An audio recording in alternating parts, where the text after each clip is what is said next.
Welcome, everyone. Thank you for joining. Please drop in the chat and let us know where you are joining us from. If you are in Pittsburgh, let us know also the organization that you work with. We would love to know. We will have a panel today, folks from across the state, but we would love to know where folks are tuning in from for today's webinar. And if we are missing someone, please do share the link and tell them to get in the virtual building so we can have a great conversation today. Our three speakers today are public policy experts, and what we're hoping is that it's conversational in tone, per usual for the BGEA. So if there are times when you have questions, when you want to learn more, just drop it in the chat and we will make sure, even unmute yourself depending on what point we are in the conversation, and we will have you come into the virtual space with us into the conversation, okay? So we have a school counselor at the county jail. We have our Gwen's Girls family in the building, Pittsburgh City Center for Victims, Allegheny County JPO is in the building. Welcome, folks. Welcome to everyone who is just joining us. Please drop where you are joining us from in the chat. And I see we got Malik here, we have Stephanie here, and we got Sadie here. Yay! So the gang's all here. And we have a full conversation today, y'all. So I'm going to jump right in because I don't want to delay or miss a moment of today's conversation for the hour that we have together. Today's conversation is part of our She Matters series, and it's Reimagining Juvenile Justice in Pennsylvania. And we have three speakers with us today. So I'll start by reading some brief bios, y'all, and then we will jump into the questions. First, we have Malik Pickett, who is a senior attorney at JLC. If you joined us at last year's conference, then you know Malik was there and was part of a very dynamic panel. Still grateful for that conversation. And at JLC, he advocates for the rights of youth in the juvenile justice system through litigation, amicus, and policy advocacy efforts. Specifically, he is a member of several statewide coalitions through which he advocates for robust juvenile justice policy reform in Pennsylvania. Welcome to Malik. And then we have Sadie. Sadie, can you unmute yourself and pronounce your last Of name for me? course, yes. Sadie Spraglott. Thank Thanks for you. having us. Yes. Okay. Sadie Sprague Lott, who has spent 4 years supporting youth and families in Pennsylvania's family shelter system, focusing on the critical intersections of education and housing justice. She's currently the Juvenile Justice and Child Welfare Fellow at Children's First. We have that in common. I also have a child welfare background, Sadie, where she advances policy and advocacy efforts to improve outcomes for youth impacted by both systems. She has a master's in social services from Bryn Mawr and a bachelor's degree in sociology and African American studies from Wesleyan University. And then we have Stephanie, who's also joined us at a conference before. So you all, I'm sure, recognize Stephanie. Or Stephanie, pronounce your last name for me, friend. Arbutina. Thank you. Arbutina. And before joining Children First, which is where Stephanie is now, she was a senior program officer at the Center for Healthcare Strategies, where she provided technical assistance and programmatic support for child health projects, including those focused on improving publicly financed children's behavioral health and ensuring timely health care for children in foster care. And before moving to Pennsylvania, she led the establishment of a statewide coalition to promote well-being for adolescents in Illinois. And she's also successfully advocated for a number of state legislative initiatives, including the creation of a youth budget commission and youth-focused fiscal map. So welcome to our three panelists today. And you all also thank you for dropping where you were joining from in the chat. So we're going to start, y'all, by just setting the stage for juvenile justice reform. And I'm going to come to Malik for this. So, Malik, can you take us back to what many people in the room today remember, which is Pennsylvania's kind of big push to transform the juvenile legal system? And it was the statewide task force, and it had a whole set of recommendations, and JLC was really involved. And then we didn't hear a lot from that, but now things have definitely changed, and it feels like we have a lot of political will that's happening around JJ reform. So we'll start with you to kind of give us the lay of the land and set the stage for what has been been happening since the task force? Yeah, thank you, Chira. Going back to 2019, there were a lot of highly publicized instances of youth being abused in residential facilities around the state. And so that spurred former Governor Tom Wolf to convene a juvenile justice task force. Specifically, there were about in the past decade, there's been about six residential facilities that have been closed because of substantiated and documented abuse of children and maltreatment of children.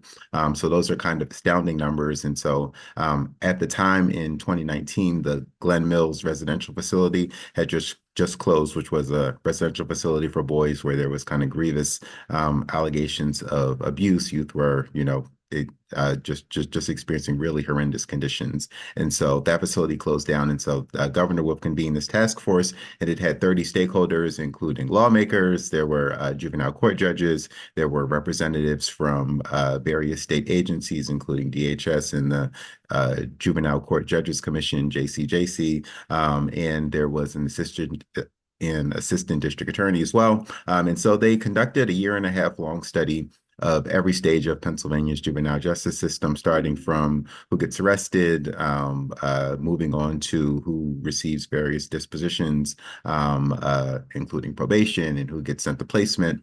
And then on to, they also discuss collateral consequences of youth that youth experience when they're in the system. And so they did this year-and-a-half long study, and some of the kind of three main takeaways that kind of still, persist to this day is that one being that diversion was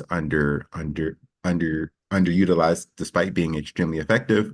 So when it's used, it has about an 80% success rate. But what we're seeing today is that diversion varies depending on where you live in the county. So there are various counties that are diverting around, 30 to 40% of their cases. And then there are some jurisdictions that are diverting around 80 to 90% of their cases. So youth can commit the same offense in various jurisdictions, but they can receive vastly disparate treatment. And so that was one of the takeaways. Another takeaway was that youth were brought into the system for very minor offenses.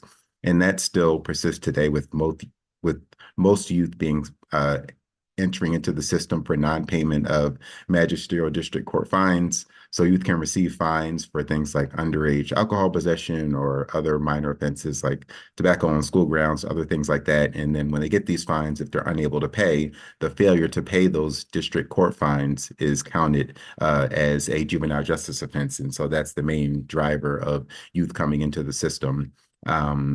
Aside from those specific offenses, other youth enter the system for misdemeanor and non-person offenses, so offenses that aren't committed against another person. So those are kind of the main reasons why youth find themselves in the system. So youth being brought into the system for minor offenses was another takeaway. And then the third takeaway, which is still persists to this day, is that there are racial disparities in the system, with Black and brown youth being more likely to enter the system and then facing much worse outcomes once they're in the system. So based on all of that data, the task force came up with 35 recommendations for reform, and the task force report came out in June of 2021. It's still online and has some great data and some great information. I encourage you all to read it if you haven't already. And the task force report actually forecasted that if all 35 of the recommendations were to be implemented for a 5-year period, there would be a savings of about $81 million for the Commonwealth. They were really backed by kind of data, and they, would have saved the Commonwealth a bunch of money. So I'll speak about a few of the kind of key recommendations that kind of form the basis of the care package legislation, which we'll be talking a little bit more about today. But one was to raise the minimum age of juvenile court jurisdiction from 10 to 13. So 10-year-olds could no longer enter the juvenile justice system. There was a recommendation to reduce the use of placement and also detention, and to put strict limits so that there are strict criteria before youth can be sent to detention and placement. There was also a recommendation to eliminate fines and fees in the juvenile justice system. Another one to mandate the use of diversion and to make sure that there's some consistency in the way that diversion is implemented. And the last recommendation I'll touch on was to eliminate direct file so that youth are not automatically tried in adult court, bypassing the juvenile justice system entirely.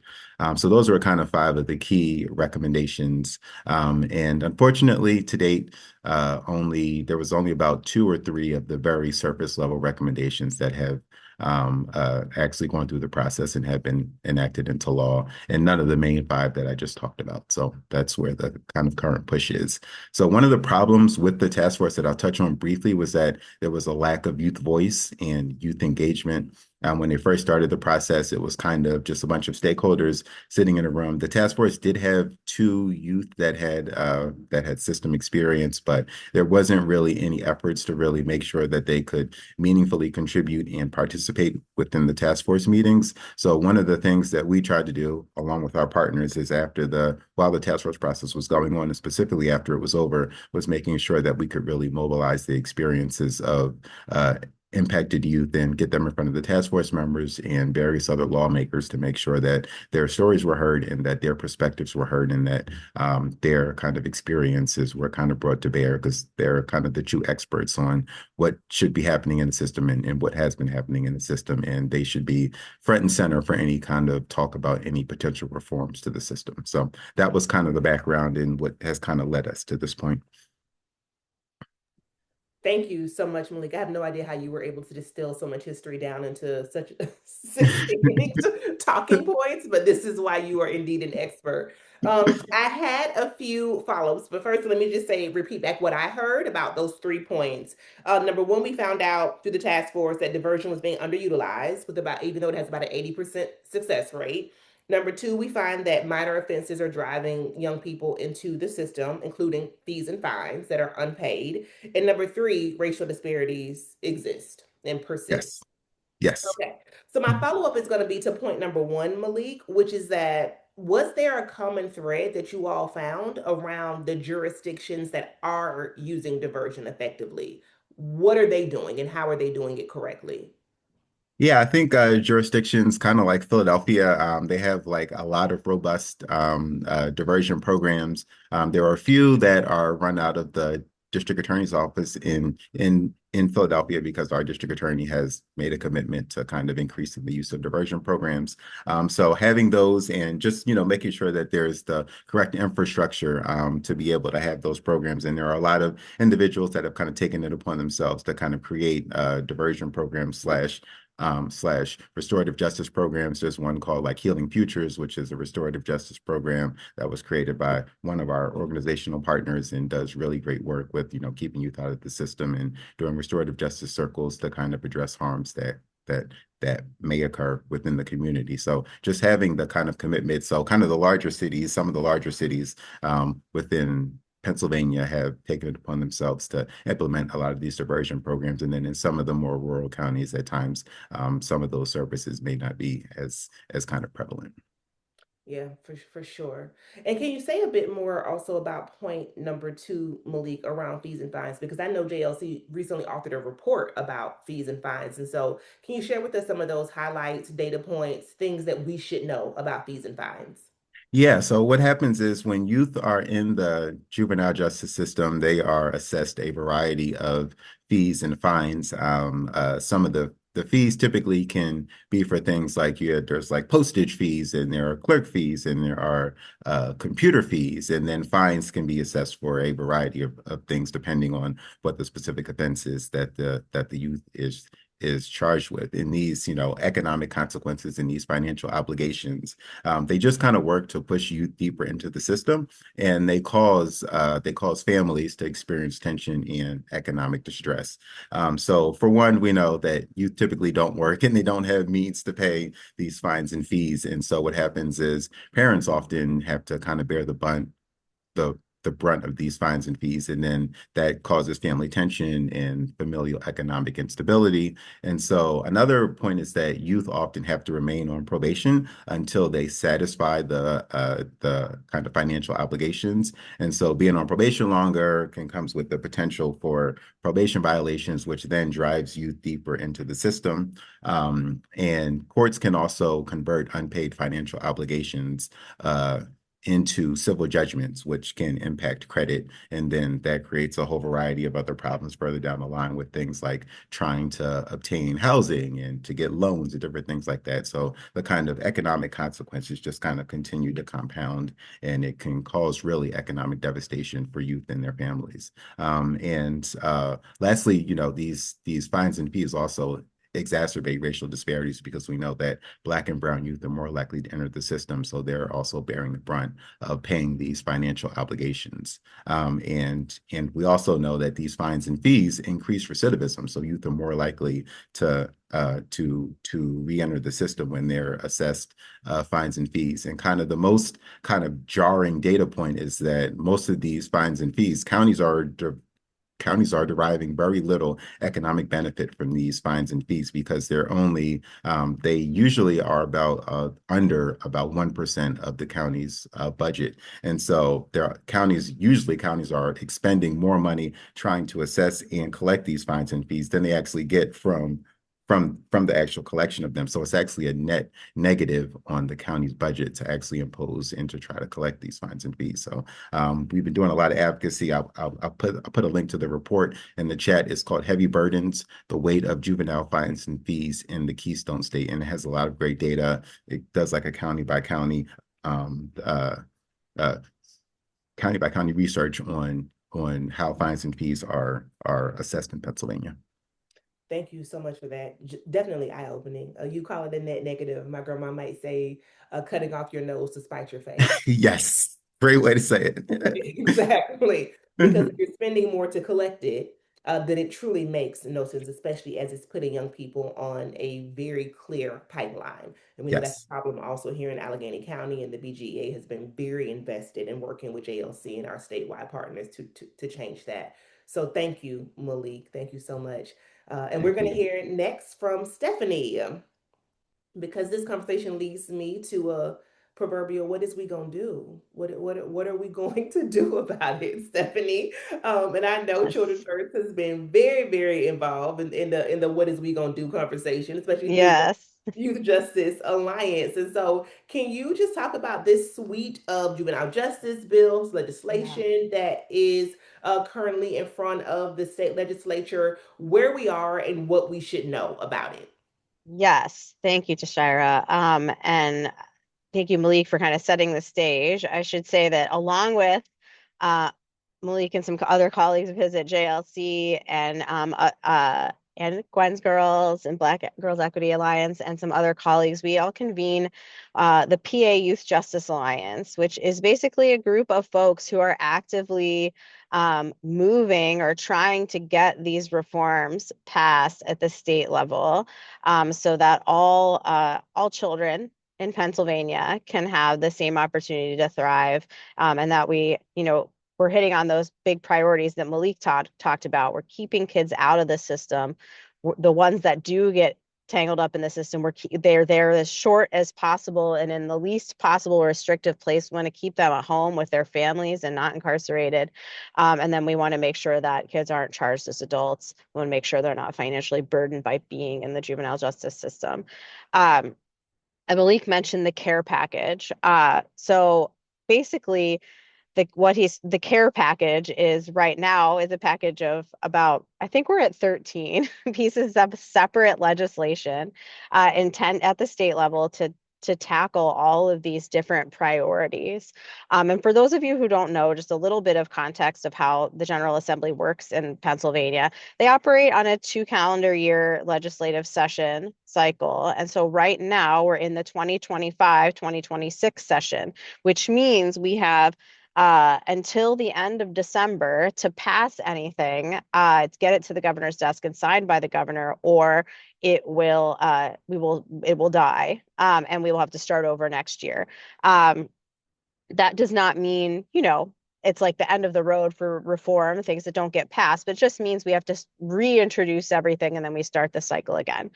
And so the context of the care package and why do we have 13 bills? That's a lot of bills.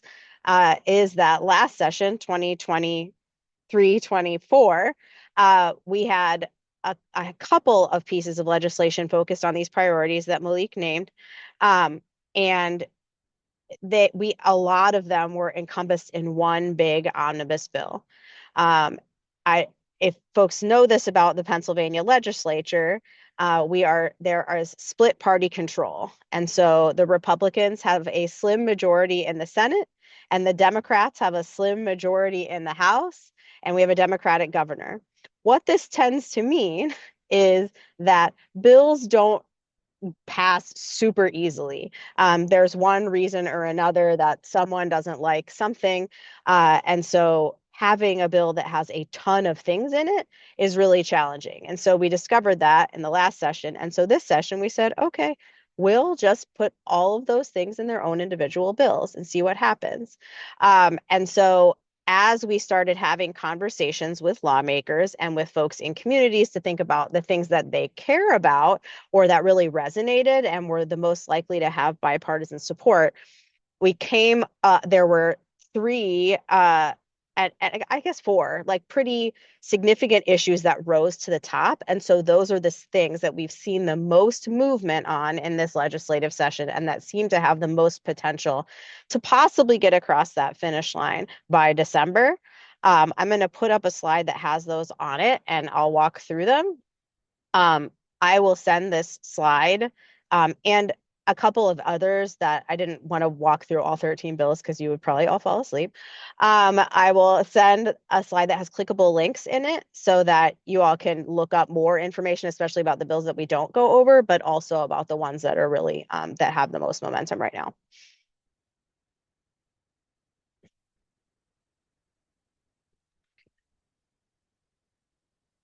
Sorry, my computer is also moving super slow right now. So it doesn't look like this. There we go. Okay. So the first bill that I'm going to talk about is House Bill 144, which tackles that issue of diversion that Malik talked about. And so what this bill would do is expand and standardize diversion for young people in the juvenile justice system. As Malik mentioned, whether someone is offered diversion or not, so that basically addressing whatever they did or allegedly did outside of the formal prosecution process could vary from county to county. That statewide, the average looks pretty decent. It's like something like 75% of brand new charges get diverted statewide, but once you start to break it down county to county, it's pretty wildly different. And so it shouldn't matter if you live in Monroe County or Center County or Allegheny County or Philadelphia. If you do a thing, you should have the same access to this really effective thing that gets you to stay at home and in your community and also make amends for what you did.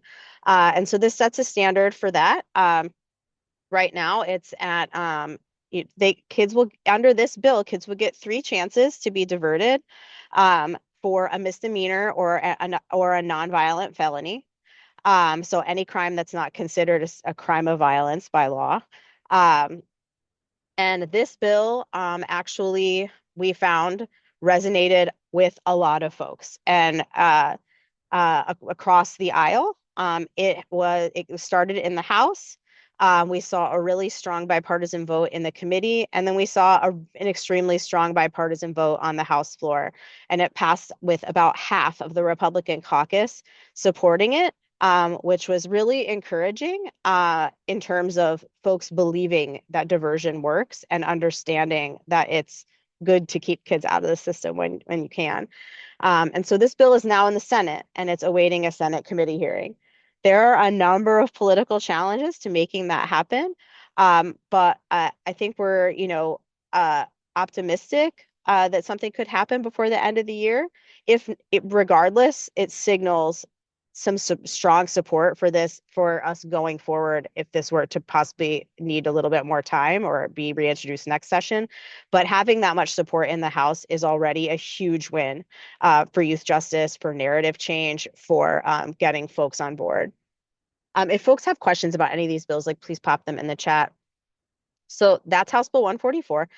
House Bill 1936 is a newer issue for the legislative side of things. And it was driven out of an issue that was happening very locally, but could easily impact kids in any part of the state. Basically, for those, I think a lot of folks are really familiar with how the system operates that are on this call, just based on the introductions. But when you're an adult and you get convicted of a crime and you get sentenced to prison. If you were in jail, county jail, before you went to prison, that time in the county jail counts for something. It's your right to have that time count towards your sentence. Because of the way the juvenile system is constructed, that consideration is not the same. And so there are kids who sit in county detention for a lot longer than the average or the time that they really should be. That's supposed to be really short term while they're awaiting, if they've been sent to a facility by a judge. That time is essentially meaningless in the eyes of the court, at least as far as the law goes. They don't have to consider that time. And so what this bill does, it was amended earlier in the process, and in its current form, it requires the court to consider the total length of time a young person is incarcerated when they're thinking about releasing them. And it also requires the court to consider the negative impacts of a continued incarceration on the child, which is also something that's not currently required anywhere. It sets some timeliness expectations around when the young person should be transferred to their facility, which ultimately they wouldn't be sitting there in the first place. Hopefully that's what would happen, is that they would actually just go faster and not sit in county detention where they're not receiving treatment.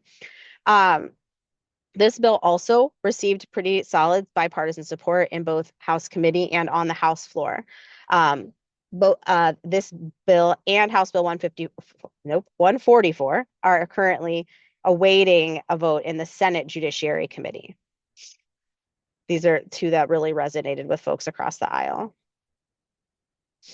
The next ones on this slide are they're called a facilities package, but I will give you the caveat that only two of them are about facilities. It's just what they were called.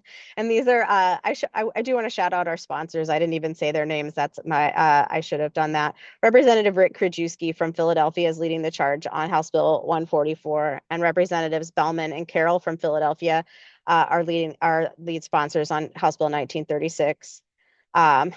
The next package is being led by Representative Melissa Schusterman from Chester County. And these three bills deal with some separate pieces of the system, but they were introduced as kind of a package because, like the other bills we talked about earlier, these were all in one bill last session, so they got broken up. House Bill 1573 has to do with program inventory, really making a clear inventory of all the programming available to young people in the juvenile justice system. Often folks even working in these spaces don't know everything that's available to young people. And so having that there, and then requiring some reporting on placement stability. We hear anecdotally, I'm sure this is happening in your counties as well, of young people who are sent to facilities, and either the facility says that we can't take them, or the child is already there, and then there's a reported failure to adjust, or they maybe were referred to a facility that doesn't actually meet their individualized needs, and so they have to leave that facility. And so the more bouncing around that young people do, the longer they spend overall in the system. And so this would put some data out there so the system could actually understand how often that's happening, why it's happening, and maybe make sure that the program array that's out there is really there meeting the needs of the children. The next one is House Bill 1576. This is a quicker explanation. Counties are currently bearing the cost of attorneys for kids. And so this is in the juvenile justice system and in the child welfare system. So this is not just a juvenile justice related bill. But this would set a reimbursement standard for 50% counties to receive 50% of the reimbursement from the state, for the state to bear some of that cost. We just recently, as a Commonwealth, started funding adult indigent defense, unlike 48 other states in the United States were already doing that. We just started, thankfully, and now we can do that hopefully for kids, because access to counsel is just so important. And then the last is House Bill 1577. And this is around restrictive procedures for kids in facilities. This also doesn't just impact kids in the juvenile legal system. But this codifies some of the limits that are already in licensing standards around physical restraints, mechanical restraints of children, strip searches, body cavity searches, the use of seclusion, all of these things that are only supposed to be used in like the absolute last resort. Those limits only exist in licensing standards right now. And so this would not only make those standards apply to facilities not licensed by the state, including the state-run facilities, but it also sets forth some sanctions for if those are like not used properly, and has some data reporting around that. How often are kids getting restrained? How often are they getting strip searched, et cetera? So the patterns can be identified and folks can intervene to improve practices. Those passed out of the House quite some time ago and are actually waiting for a vote in the Senate Aging and Youth Committee. They did not receive as significant of bipartisan support as the bills that I already talked about, but 2 out of 3 of them did pass out of the House with bipartisan support. The first one is the only one that was on a party line vote, which was House Bill 1573. Last and certainly not least, this one I am mentioning is new, and I should have actually put its companion on here, so I'll correct the slide before I send it over. There are actually 2 bills that address fines and fees, and the one is a House bill, and I should have brought it up because it's sponsored by a member of the Allegheny delegation, House Bill 1385, which is fines and fees. It ends juvenile fines and fees and also ends that charge Malik talked about, where kids can actually be brought into the system for not paying fines and fees. And that is led by Representative Emily Kincaid. And so I'll add that to this slide and make sure that is on it when you all see it, so you can also see the differences between the two. That bill passed out of the House Judiciary Committee on a party line vote and is waiting for a House floor vote. We recently had it's not an exact companion bill, but it addresses a lot of the same things in Senate Bill 1266. This was recently introduced by Senator Gene Yaw, who's a Republican senator his district covers several different counties. This one is slightly narrower and only eliminates fines and most costs for children. It's This bill is slightly narrower, but we believe has a little bit more feasibility politically of making it through the legislative process all the way, just because some of the stakeholder objections to the House version of the bill are changed in this one. But I think we would be, thrilled if the House version passed. But the party line vote made it seem slightly less likely that that would happen for it to get all the way across the finish line. This one being sponsored by a Senate Republican makes it more likely for it to make it across the finish line. So we are hopeful for either one to make it, because ending those fines and fees would have a massive impact for young people in the Commonwealth alone. And we could continue to work on that issue of them being charged for not paying fines on an ongoing basis, like going forward. I'm going to stop sharing my screen and also tell you that there are bills focused on every single one of those issues that Malik mentioned already. Those are the other bills in the care package. And should any of those start to pick up momentum, we will jump right on it. The ones that I talked about today are the ones that have kind of, I always picture that carnival game where you're like shooting the water gun and the horses go. Like, these are the ones that the horses farther than the other ones right now. But we will be working on all of these issues.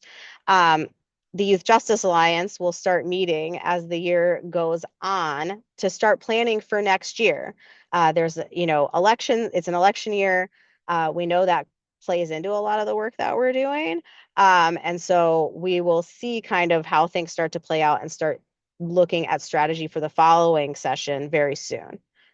So that's the legislative piece, I think. Thank you, Stephanie. Any questions for Stephanie around the advocacy that Children First and the coalition is doing? I have one question, and that is, how do people join? Oh, that is easy.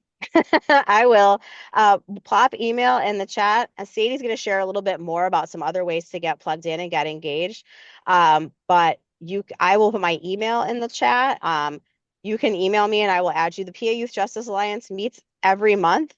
And so anyone who is interested in helping move these things forward, we are always love to have more folks fighting this fight. So please just reach out. We'll add you to the invites, add you to the mail, make sure you get the emails and all the information. Okay, thank you, Stephanie.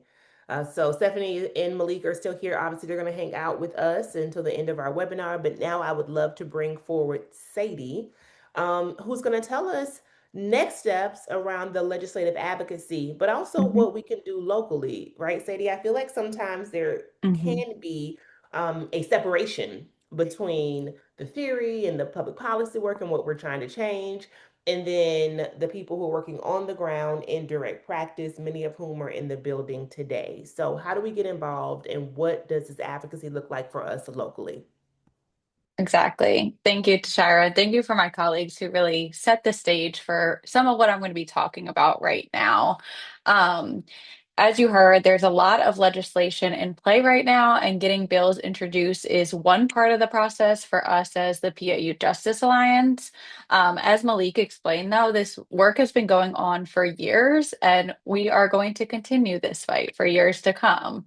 We're always looking for ways that we can still improve and constantly asking the question, how do we make sure that juvenile justice is the top of mind for legislators?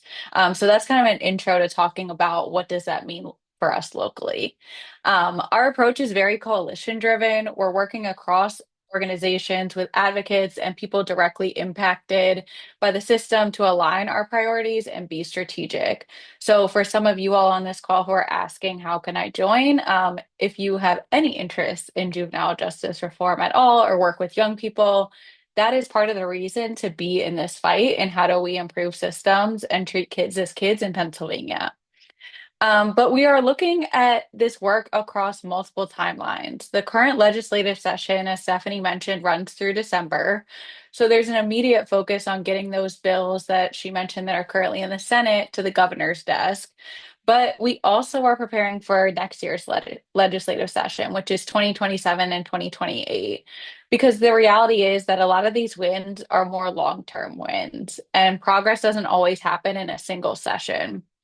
That means that how we as the Alliance look at a win isn't only about a bill becoming a law.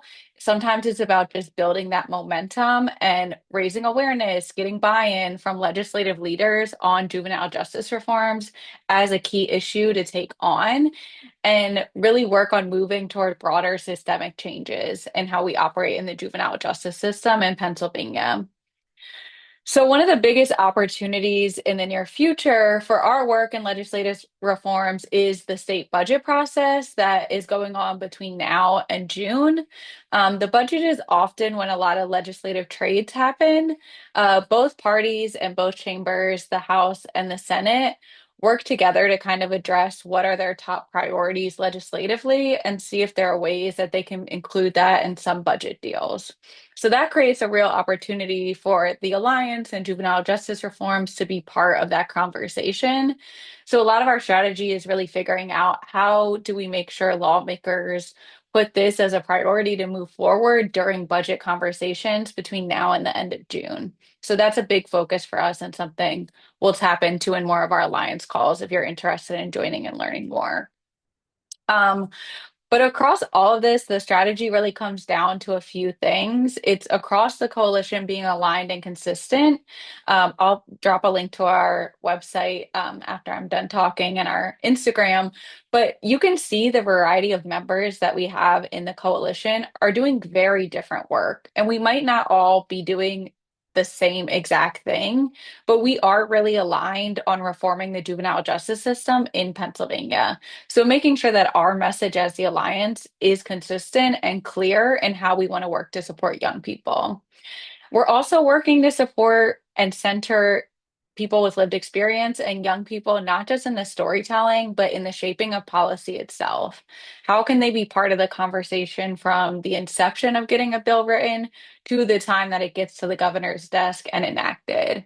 And really looking for a diverse set of perspectives to have at the table at all times. We're intentional about using data and narrative. Research helps shows us what kind of the scope of the issue is, but stories we've really seen have changed the hearts and mind of legislators that we're meeting with. As Malik mentioned with the fines and fees report, and Stephanie has worked on a diversion report, getting in the room and being able to provide staff with clear information around how reforms can improve Pennsylvania really makes a difference.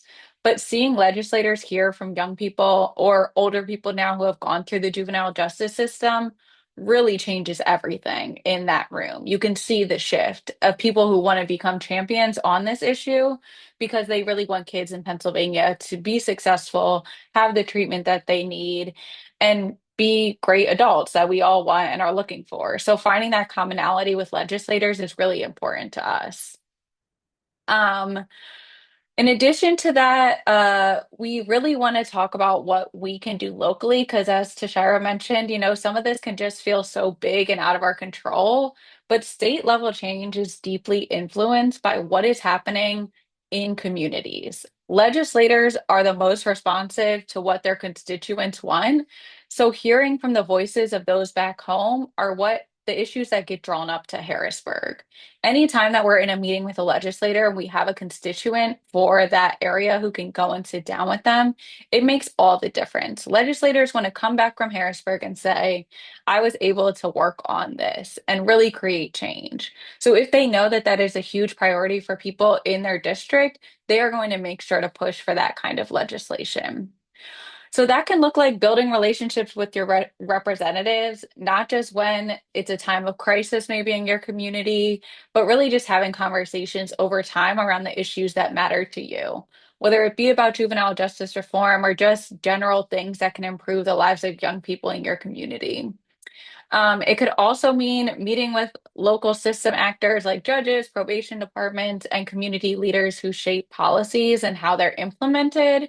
A lot of people on this call I see are very much in the field. So, how are you having conversations with other individuals in your district and across the state on how things are working, what policies are implemented, and how to create real change?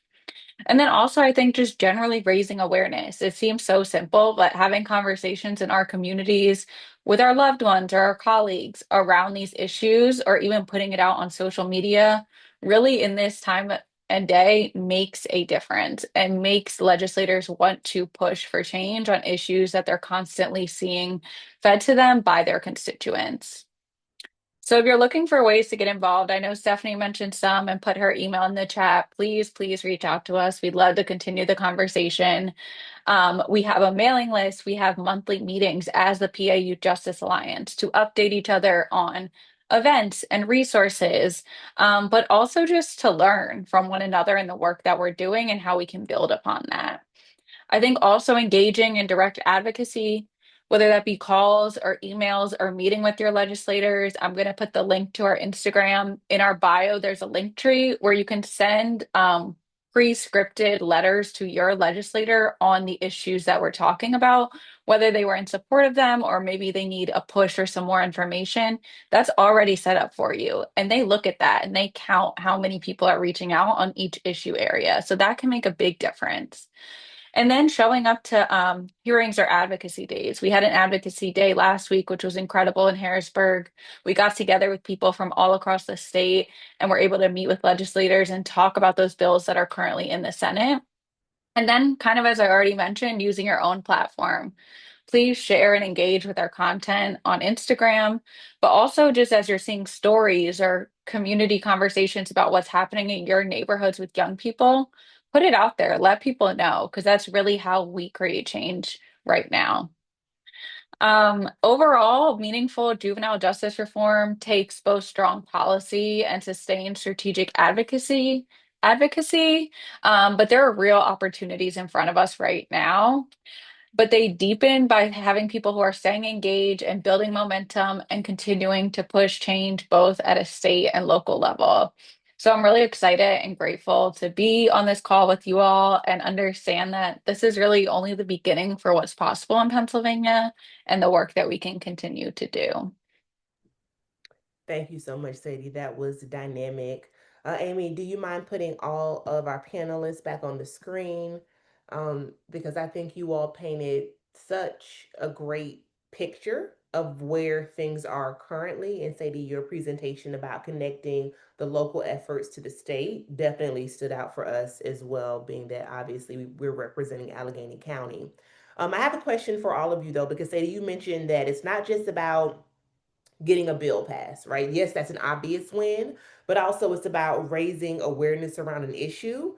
And I'm just wondering, and folks, please do drop your questions in the chat, but I'm just wondering for each of you, what have been some of the most I guess, glaring examples of a need for narrative change that you have encountered as an advocate when pushing for juvenile justice reform?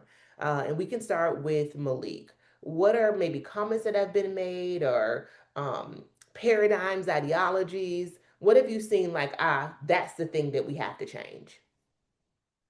Yeah, I think we kind of see them all over the media. And I think the most pervasive one is that locking kids up or locking people up works. And we see time and time again that incarcerating youth does not work. It leads to worse outcomes, both from a physical health standpoint, from a mental health standpoint, and just from a recidivism rate standpoint. Youth that go into the system and that are experiencing these harsh consequences such as, being in carceral systems, they experience worse outcomes. And the data is glaring about that. So one of the key things is trying to really counteract that kind of narrative with research data, and then just undergirding it with the experiences of youth that have been in the system and those that have come home and talked about how they were much worse off from kind of being in the system. Mm. It's almost as if we're under a propaganda machine. Yes, Yes. absolutely. Stephanie, how about you? What would you say? I mean, I would echo what Malik is saying. That has been the biggest narrative, I think, problem is that, when something does something wrong, the answer is to take them away. Like they must be separated. Um, I think second to that, I don't think I need to rehash what Malik said, but the second is like trying to help people understand that actually young people, like crime committed by young people is not on the increase. Like that because those two things fuel each other, right? Is that this narrative that kids are just like running amok. And I think it's just the 24-hour media cycle that we didn't have access to 25 years, 30 years ago has skewed people's perception of what is actually happening in communities. And like, in fact, kids are like, I don't know, this is anecdotal also, but like kids are so much better than when I was a kid in terms of like how they interact with each other, interact with like community. Like we were thoughtless. And I don't see that now. Again, I'm like judging people for anecdotally doing things, but that's what I'm saying too. But also the data doesn't lie. Kids are more victims than anything else. They are not increasingly violent. And so that's a challenge. Kids are more victims. That's important to Yeah. know for sure. What about you, Sadie? Yeah, I mean, my colleagues took the words right out my mouth, but I would just like to add that I feel like there is such an ignorance around the juvenile justice system with us, with legislators around what is really happening. And I think that education is so critical to making changes possible. I'm thinking about being in conversations with legislators where we had someone who is now an adult talk about being a child in solitary confinement and not even really understanding for the legislator that that was possible before being in that conversation for a child to be left alone in a incarcerated and alone. And in addition to that, just talking about, Stephanie mentioned one of the bills that we're working on, that kids don't get time served. that as an issue that we see as something that's happening in the adult system, a lot of us assume is happening in the juvenile system as well. So even just in having conversations with people, my friends, my family, that this is an issue is something that they never realize. So I think a lot of this is around people don't think juvenile justice is an issue that affects all of us. Therefore, they're not putting their energy and time into learning more about how to correct it. But it really is an issue about how do we ensure that we are raising good adults in our community that are successful. And I do think that is an issue that we can all be connected to. So getting that engagement and getting that education around what's really happening and putting a kid in solitary confinement to me is never going to raise a good adult. So how do we correct that narrative? Especially a kid who has likely been harmed themselves, for sure. Amy, I don't know what happened to Stephanie. Do you mind pulling her back up for us? Um, I'm so here. many. Sorry. Oh, okay. So many thoughts, y'all, because I think to myself, well, we've been telling the same story around data for years. If that is not persuasive, then what is? Is it the fiscal argument? So the point that you were making, Malik, about how much money is being spent? What have we found either in other states and jurisdictions or even here in Pennsylvania does work?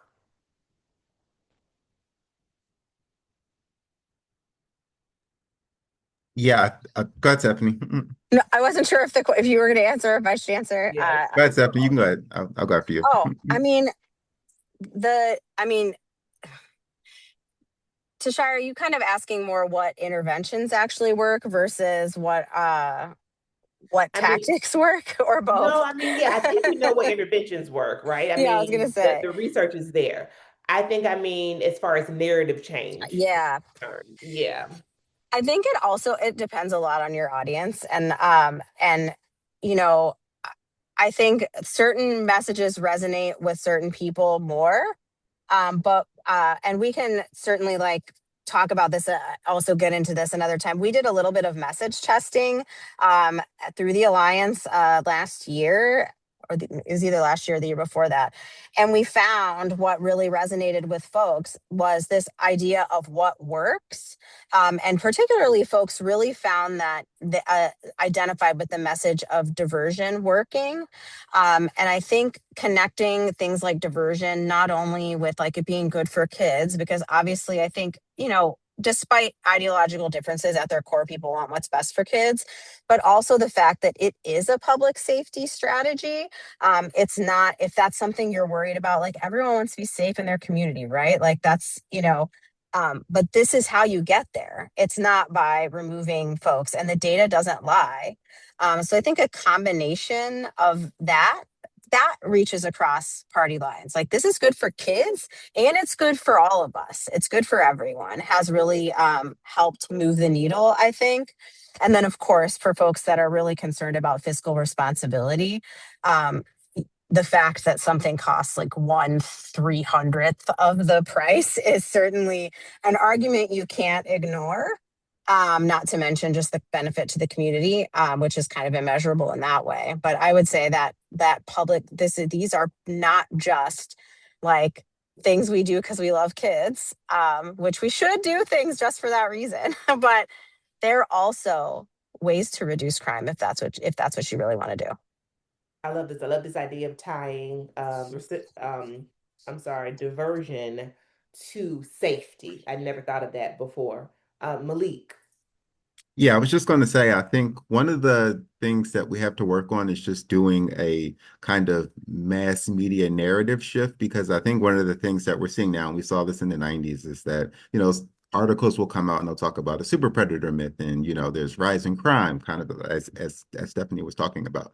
Like there's all these narratives out there about, oh, there's rising crimes, there's all these really dangerous youth going around doing really dangerous things, and there's going to be a wave of that. And we saw that with like the super predator myth, and that never materialized. And there was just all these harmful practices that were developed as a result. So I think if we can kind of work on doing a kind of a large scale narrative shift to kind of center the voices of those who have system experience, to kind of talk about their perspective and talk about all the great work that kind of diversion programs do, and all the great results that come as a result of that. I think that'll help kind of shift some of the hearts and minds to get back to really kind of understanding what's actually happening in the system. And unfortunately, we kind of see far too often that it takes a large scale tragedy, like what happened with Kids for Cash or what happened at facilities like Glen Mills. And, there was a youth that was at the Wordsworth facility in the Philadelphia area that was restrained to death by a staff member. It takes these kind of really harsh tragedies for people to kind of realize, oh, this is happening. And then the media coverage ramps up and they start talking about it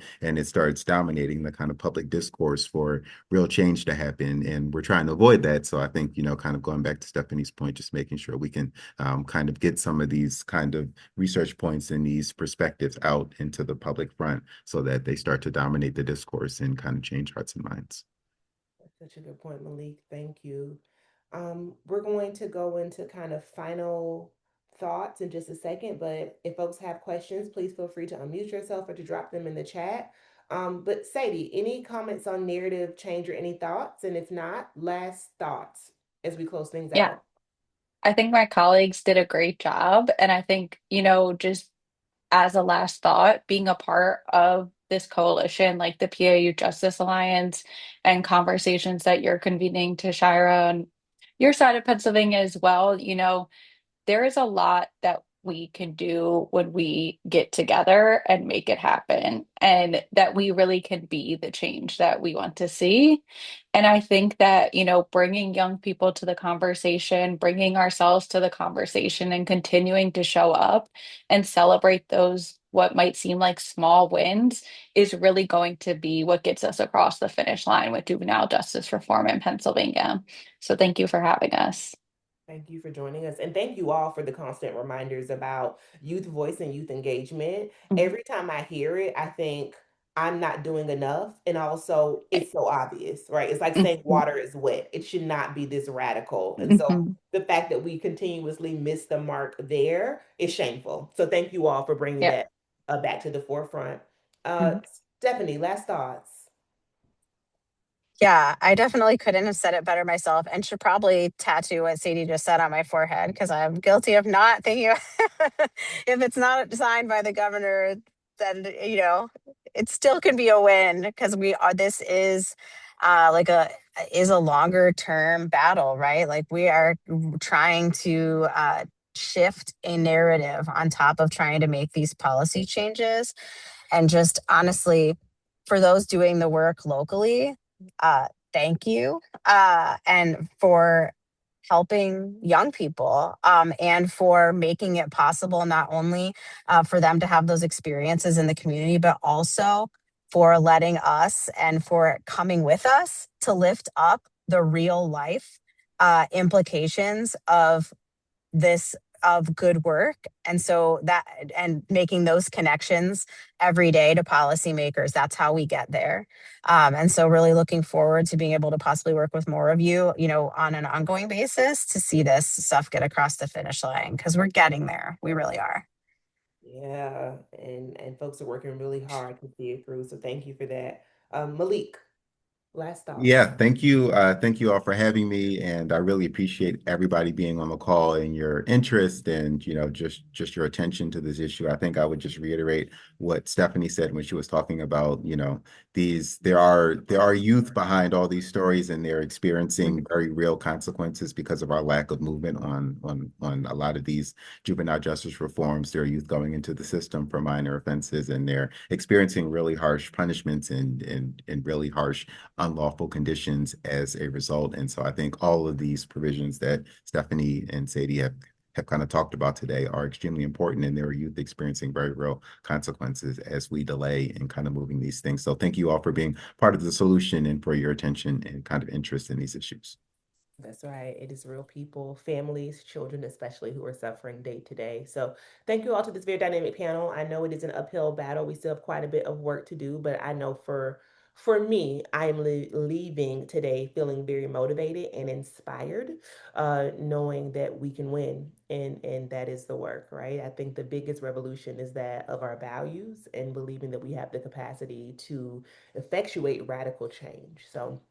Thank you all. We will make sure that the links and information from today will be shared. Stephanie, do you mind sending me the slides you had? Because I always get these numbers. Listen, girl, the numbers of these bills.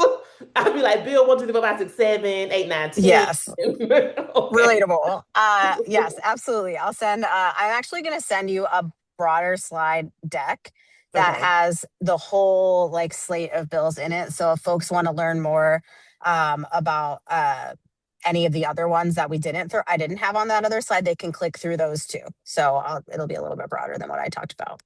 Okay, perfect. And then Amy says we'll send the recording out. We'll also make sure that the JLC report is linked to any other resources you all think the coalition should have. Just let me know and we'll get those out to folks. So we'll give y'all 2 minutes back to your day. It is 2:58. Look at us. Go and hopefully get a little bit of sunshine in those 2 minutes. Stretch, drink some water, grease your scalp, call your grandmama, and do all the amazing things. All Mm. right. We will see you Thank people you, next. Thank Shara. you so Thank you. much. Thank you so much. Mm.